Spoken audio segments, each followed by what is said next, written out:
So recently, Avatar has had a bit of a resurgence because of the new live-action series that just released on Netflix. So today, I decided to animate the opening shot from Avatar: The Last Airbender. Now, I should just let you know right off the bat, I don't have an Aang model, but I do have a Korra model, and we're going to be using her for today's example. But first, we need our reference. When you start off animation, the most important thing that you can have is a reference. So let's check out the intro very quickly for Avatar: The Last Airbender.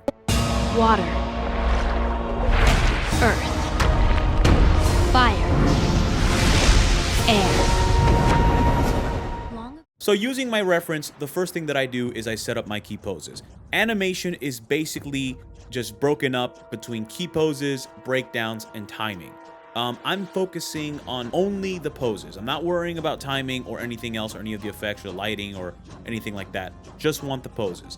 It doesn't have to be exact either. It's a very rough process. Like, I am just throwing down frames here. Don't give a shit about anything.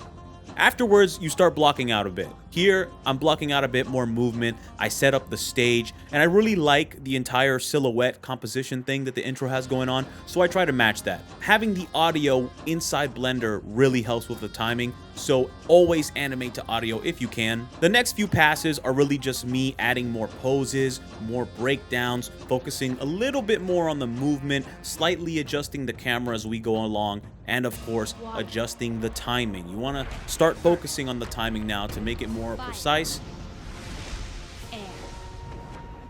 In the next pass, I set up a rim light to give the silhouette some depth, just a little bit, and then I start working on my effects. Now, if you're gonna work on visual effects within Blender and not After Effects or anything like that, I recommend that you upgrade your PC. Invest in your rig because you need a beefy boy to run some of the cool stuff. Afterwards, I start focusing more on the important areas like fingers, shoulders, knees, the elbow orientations, the shoulder orientations. I try focusing on some arcs, which are really important, and establishing a sense of weight to the character during their movement. And of course, polishing the last bits of animation like the skirt, the hair, the fingers. And finally, I add the last touches like the kanji.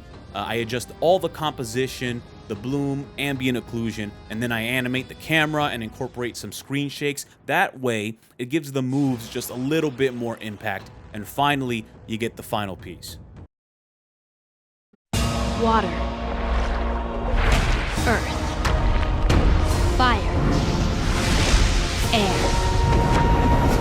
Long ago, the four nations lived together in harmony. Then, everything changed when the Fire Nation attacked. You know, one thing that a lot of people don't put thought into is that animation is a process. Animation doesn't just start off looking incredible. It's supposed to look like shit when you first start.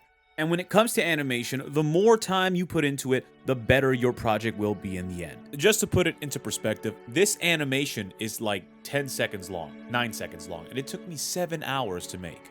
So if we take my channel, for example, I tried to finish my animations within a day's time.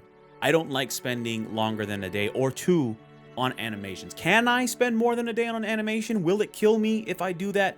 No, it won't kill me if I spend more than a day on my animations, but I don't like doing it. One of the most important things you can do as an animator is time management. Focus on your time management because if you have good time management, you'll find the balance between quality and speed.